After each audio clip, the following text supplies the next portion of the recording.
The following program was provided by an independent producer solely responsible for its content. The opinions expressed do not necessarily represent the views of this station, its staff, board of directors, or underwriters.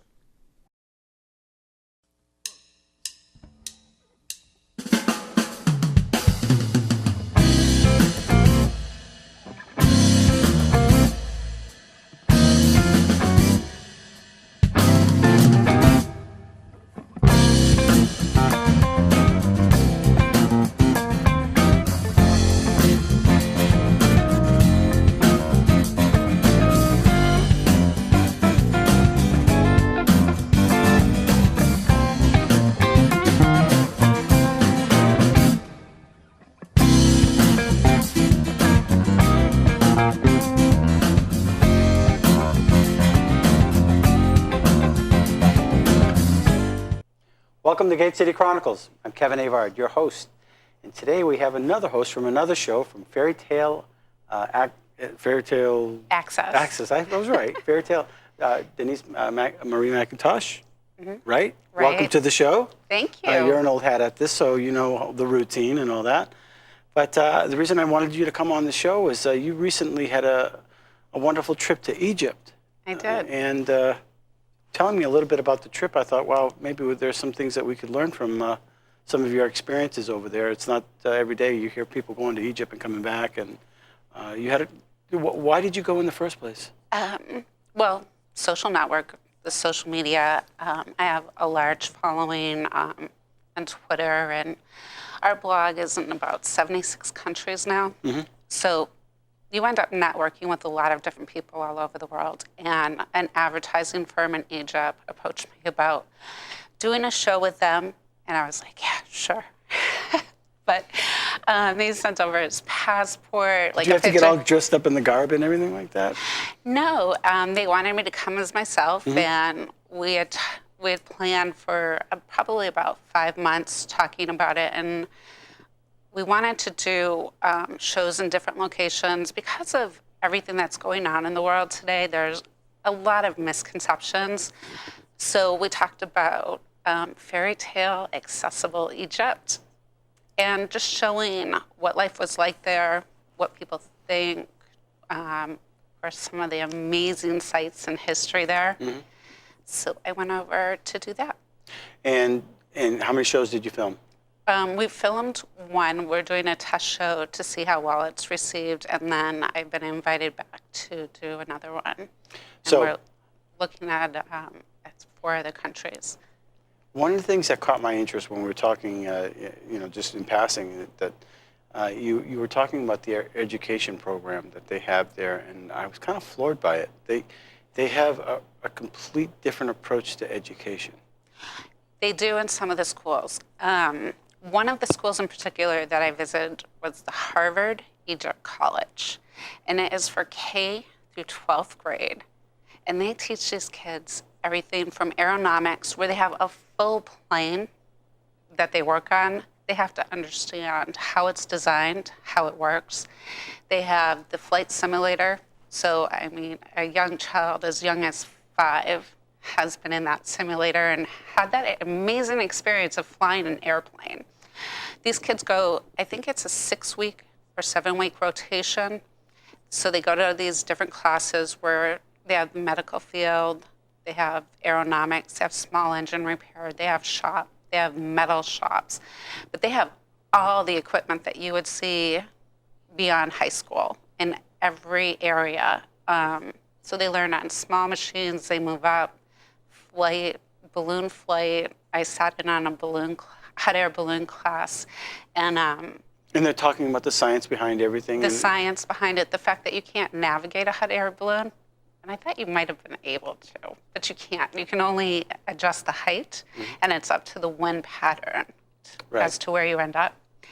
But it was really interesting. The kids in that class were young. They were maybe 7, 8. Now, that's with flight. You also mentioned that they had the medical program was amazing. They had incubators. I had a young girl. She was probably 8 years old. She blood typed my cameraman and went through the whole chemistry of doing that. I had another young lady, probably 12, do an ultrasound on my hand. They have doctors that come in 2 days a week to work with the kids in these classrooms. They have everything with the boards and the anatomy and how everything works in the medical field, the EKGs, the blood pressure. They do small operations. They have dental. And the kids are actually doing these procedures. Interesting. Starting Yeah. at Starting as young as, some of those kids were 7 or maybe 8 in that class. But they start to learn about different procedures, and it's really geared towards the individual student. So there could be a variety of students in the classroom of different ages, depending on where their development is or their interest. And then they get to try all of these different amazing careers. And then when they're older, they can choose where they want to concentrate. It's been in existence for 7 years. And the most amazing part, it was designed by an engineer named Dr. Osman Mohammed. And he completely funded it with his own money. It's 5 stories tall. It's a shiny new building. The classrooms are clean. There's no more than 20 children per class. They have soccer fields, they have swimming pools, they have a gym, they have a theater. They have their own museum inside the school, so they can learn about their history and actually touch it.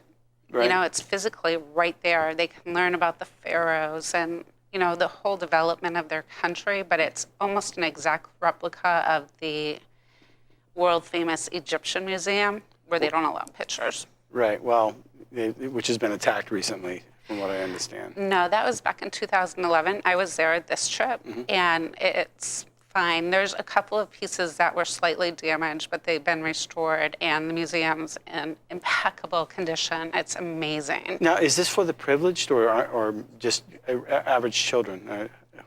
This school, I would say it's up to the parents. It could be middle to upper class, because it is a private school, so they pay a small fee to go to school every year. And then, but most of it is privately funded by Dr. Osman. Have they examined the results of how this These works? kids, I've checked online, I've checked their Facebook things. These kids are getting into colleges all over the world. What a unique approach. I wonder if we could adopt things like that here in America. It would be great. Yeah. They even do their own television. And have broadcasts. Yeah. And that's why I think that there needs to be a lot of creativity in our education system. This cookie color situation that we have right now is just not. I mean, it's working for some. Yeah, but I think this approach is more hands-on. So it's not that you're just learning everything in the book and you understand math, but when you can actually apply it to a physical thing and use your hands to help create it, I think that math that you're learning, that you're like, why am I ever going to use this? Algebra. Right. Or whatever. But when you're using it in the chemistry lab or you're using it, in a shop class for measurements. It gives you an understanding as to how this is going to be used later on, or instead of later on, immediately. Right there. And you remember. Well, I think you can just, you're using all of your senses to just approach the problem. Yeah, right. Exactly. I know, that's cool. So and you learn English. You went into the pyramids, by the way? I did. Yeah? Yeah. We got there late. Are they that enormous? They are enormous. And it's funny because they're only open from 8 to 4 to go inside, and you can't take pictures inside right now, but we got there a little late because the waiting game in Egypt is traffic. Wicked. Really? Traffic is wicked. It's crazy. Really crazy. They cut you off. It's just, I would have a driver if I ever had to drive in Egypt again, but, and we did, thank goodness, and he was great. But no traffic lights, no stop signs. So you can get held up in traffic a lot. And if you take a wrong turn, it's really confusing. So we got there a little late, 3:57, 3:47. So what do you do when you get there late? Right. You negotiate with the businessmen that are there for horse and buggy so you can all group together and go. Or you can take horses, camel rides, four-wheelers. And then you take the back alleys into the Sahara Desert. Now, And it would be kind of Who scary would associate the Sahara Desert with back alleys? Oh, there are back alleys in Giza going in. So you go through these back alleys and you see where they're holding the horses and camels and everything else. And I think if you've never been there before, you might be a little put off. But families were there when I did it. You and you go through. We went past a cemetery and the back houses and the places where they keep the animals. But I think what you have to understand going in is that this whole operation in Giza is all government run. So these are government employees, and while you're going to haggle over the price, and it's a great experience and it's fun, these are good guys. Yeah. Because they work for the government. They want the tourists to leave happy. Would you still go back as an American with the way? Absolutely. Okay. Oh, security throughout, amazing. I took Turkish Airways in, and my stopover was in Istanbul, and it's huge now, just a huge hub. So I met so many other women because I traveled by myself. Mm-hmm. So I met other women who were traveling to Egypt, to Australia, all kinds of destinations. And we just talked about it, whatever, our work, what we're doing, where we're going. But women are still traveling alone. Security is tight. Walking on the plane, there was a problem with a passenger, and I crossed the guy crossing me to call security, and I was just like, great. And then the next guy is like, hi, so where's your seat? And I'm like, okay. But I mean, the passenger ended up just gone. I mean, you wouldn't even know it if I didn't pass at that exact time. And the funny thing with Turkish Airways is that on board the plane, they're amazing. They're so nice and helpful. In the airport, however, not at all. Right. Not at all in What Turkey. about the language barrier? Was it difficult for you as an American? It was only difficult in Istanbul because they were like, I don't speak English. That's not my department. I'm like, wow, and they spoke that very service. well, right? Yeah. Yeah, but in Egypt, it was great. As soon as I landed, you get in line, you get a visa. You can get the visas right when you fly in. So you stand in line, you pay $25 for a visa or a tourist visa. Then you go back and line to go through security and get your stamp in your passport, which is really pretty. Mm-hmm. Prettier than most stamps. It's really colorful. And then as I was walking down the stairs to go out, I had friends meeting me. And one of the security guys saw that I was a single female traveling. So he immediately approached me and he said, do you know where you're going? Do you have a ride? Are you all set? And I'm like, I am. My friends are meeting me and they should be downstairs. He's like, all right. Well, if you have any problems and you need a ride somewhere, these are the guys to talk to. And they were all licensed businessmen. And when you're at the tourist attractions, you'll find that a lot of the tour guides that are licensed by the country have badges on, so you can easily identify with them, and they can give you great information. The movie Taken comes to mind. I don't know if you've seen the movie. I don't know. With Liam Neeson or whatever, but his daughter gets taken because they befriend somebody. It's just, you got to be careful these days. I think there's a reality where people are looking out for you, though. When but you I get think. there. Yeah, I think in Egypt, the people are amazing. They're so helpful. They're so nice. And then there are the other people that are helping you out because they want a tip. Sure. And those are easy to get away from. I have the remnants of not paying attention, of a henna. I saw that, yeah. Yeah. It looked great when it first came on, and I'm trying to get it off. But rubbing alcohol. Right, but I was at a mosque in the market, and I was talking with my hands and all excited, and I had one hand down, and I felt somebody take my hand, and she started painting, and I was like, oh, all right, well, that looks good. How much is this going to cost? Right. But it was only a few dollars, and it came out really nice. And you went inside a mosque, actually. I did. What was that like? I went inside the Hussein Mosque. And women have one entrance, men have another. I think as long as anywhere, you should adhere to the customs. So I wore 3/4 sleeve shirts and didn't show a lot of skin. But when I went in, I didn't have my head covered. You take off your shoes at the door and you can check them in with the shoe guy. And then you tip them probably like $1 or no. And then, or a couple pounds, Egyptian pounds. But they hold on to your shoes and they give you a little tag, kind of like going to a bowling alley. Right? But I walked in and it's an amazing foyer. Then you walk into the chamber where they have, I forgot the name of it, but they have, the head is buried of Hussein. And he was born in like 900s. So you learn a little bit about the history, but when we were walking in, these people are meditating and praying, and they're all covered to varying degrees. So when I walked in, I caught a woman's eye, and I was like, and she's like, oh, come with me. And she didn't speak English, and she was so sweet. She came over and she helped me wrap my head. She showed me how they wrap it, and she showed me around and encouraged me to take pictures. And there's so many other women that they showed signs of kindness because I respected. Well, sure. Where I Their was custom, and their customs. You weren't just that loud American that we have the reputation of being. No. Right. So I think I had a better reception. But I think anywhere you go, you should be respectful of the customs. And speaking of customs, you should know a little of the language. So going in, my friends had set me up to meet another journalist that lives there and her children. So her children were 9 and 12 years old, a little boy and a little girl. They were adorable. And they spent a couple of hours trying to teach me Arabic. Oh, boy. There were a lot of raised eyebrows. You're not doing it right.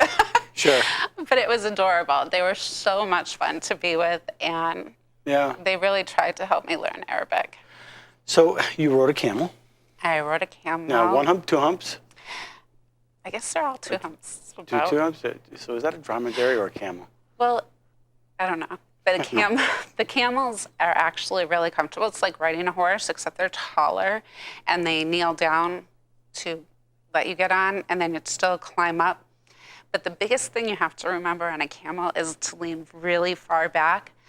Otherwise, you kind of topple when they get up, because they get up with their, I think they get up with their front first. So they get up with their front first, and then their back is up. So you kind of lean. Right. It's kind of tricky, but Now, do you steer or are you the passenger? no, you can ride them, and Yeah? Just like the horse, just giddy up? not really. Did you go fast? I didn't go fast, but the boys the young men that I was with, they all showed off and turned around, and we have pictures of them like backwards. We have pictures of them standing on them. I'm like, you guys are just crazy. What I love in the desert, there's a lot of these like cloth huts, and then they have seats like you would see in Arabian Nights. Right. And you can get coffee there. And I'm addicted to coffee, so I loved it. It was so much fun. And what was the food like? Was it just normal, like what we get here? No, the food is amazing. There's so many places to try too, but it's the seasonings that they use. There's a lot of barbecues, falafels, the nice thin bread, and you can see the bread carriers go around, and it's all open. Now, you weren't eating by yourself, were you? I mean, you're by yourself, but you were with somebody. Oh, I met the advertising firm that I worked with. He was the co-director on this project, and another cameraman. Mm-hmm.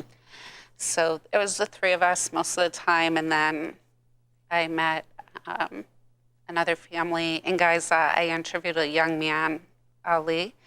He was so sweet. So they sell souvenirs, and I was like, all I really want is postcards. So he got his brother to come over and sell me postcards, and then I said, well, can we talk on camera? And he was like, sure. So he told me about his job. He's there from 8 in the morning until about 5 at night, selling souvenirs around, walking around, selling them to different people and tourists. And then Did you witness a lot of tourists? a lot of tourists. Yeah. Yeah, from different countries. There were some Americans. I know you said at the Istanbul, the airport was huge, but I didn't know if you saw. Did you see Americans and people from back home and? Oh yeah, there was people from Boston. There's people from all over going everywhere, to Egypt, everywhere. There are families traveling together to Egypt. I mean, it's a great experience, and it's actually the whole trip. Air, staying there, food. It's less than Disney World. Right. And it's more amazing. The history is just incredible, and the pyramids are like, wow. I mean, you went to the pyramids. Did you also go to where the pharaohs stayed at all, or? I didn't go inside the pyramids on this trip because we got there late, but we took the panoramic view. So you have a picture of me touching the pyramid or... So when you're standing next to the pyramid, how big, if you look at just one block of stone, how big is that? How big is one black stone? Is it it's taller huge. than you? Is one stone bigger than you? Oh, yeah. But it's so massive. The way they put it together, they didn't even use cement. Right. Nothing. But they're all piled on top of each other. And one of the guides that did an interview for us gave us... They didn't use cement. They didn't use cement. They're all laid on top of each other So, going up. And when I look... But you know what I want to know is when you go inside, so they believe that the spirit can leave. So they have these holes inside. The shafts that go point to Orion's belt and one to the... I know. I watch the History Channel all the time. I love that. I know. I love it. And they have the But it's chambers amazing. inside. How they figured that How did they out? get the holes through all those stones, in such a direct line? Because And they you were can see the pre-cut. sky. Yeah. And then they told us about the... when I was in the museum, I had another guide that we talked to who's also an archaeologist working on another dig. So he was telling us with King Tut, he's like, I don't believe that there's really a curse. Although, coincidentally, all the people that worked with it were in these horrific accidents and died. So I'm like, oh, there might be a curse. Where did the pharaoh stay? Yeah, obviously, he didn't stay in the pyramids while he was alive. Oh, no. It depends where they were ruling from. So they all ruled in different places. And then the pyramid is something that came up about 4,500 years ago. And it's the way that they buried them. They buried them with food. Right. And then later I think it's King Tut's, instead of actually burying the food, they had a magic spell. And then they had pictures of all the food around one of the cases in the tomb. So it was kind of neat. And then... I take it you'd go back. Oh, absolutely. Yeah. Planning it in like 4 to 6 months. When will your show air? The show should air in early April. We're still finishing editing and adding music to it in different pieces. How long will it be? About an hour, half hour? About an hour. And it's only going to be one show? One show on Cairo. And then next time we'll go back and we'll do a different area or another country. So That sounds like a fascinating trip. it's so much fun. It's amazing. The people that you meet, the friendships. It changes that you your make. disposition completely, I would imagine, having visited there versus what we get on. Well, I had visited the Middle East way before, probably 15 years ago. I had graduated early from high school, and the only thing I wanted to do was travel. So the first degree I received was my travel degree, and I worked for travel agencies and traveled that way. And I also worked for American Airlines for a little while. And then I went into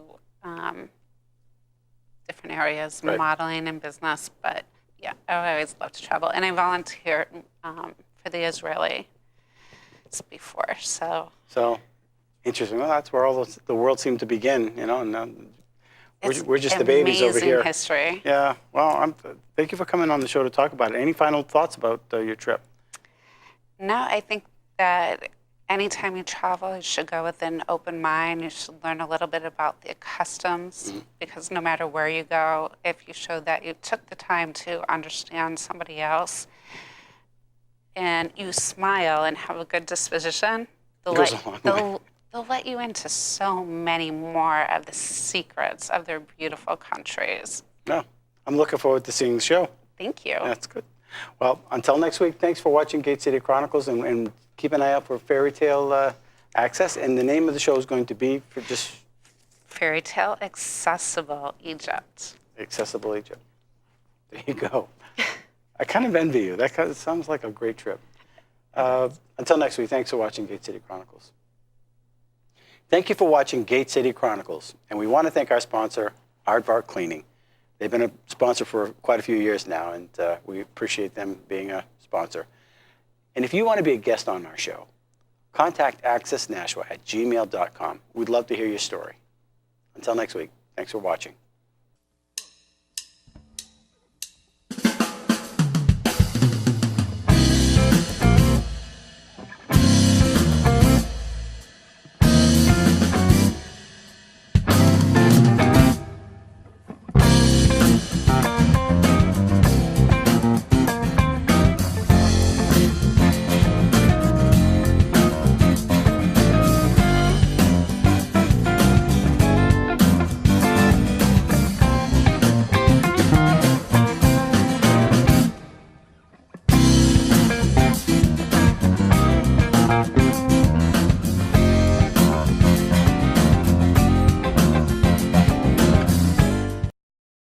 The preceding program was provided by an independent producer solely responsible for its content. The opinions expressed do not necessarily represent the views of this station, its staff, board of directors, or underwriters.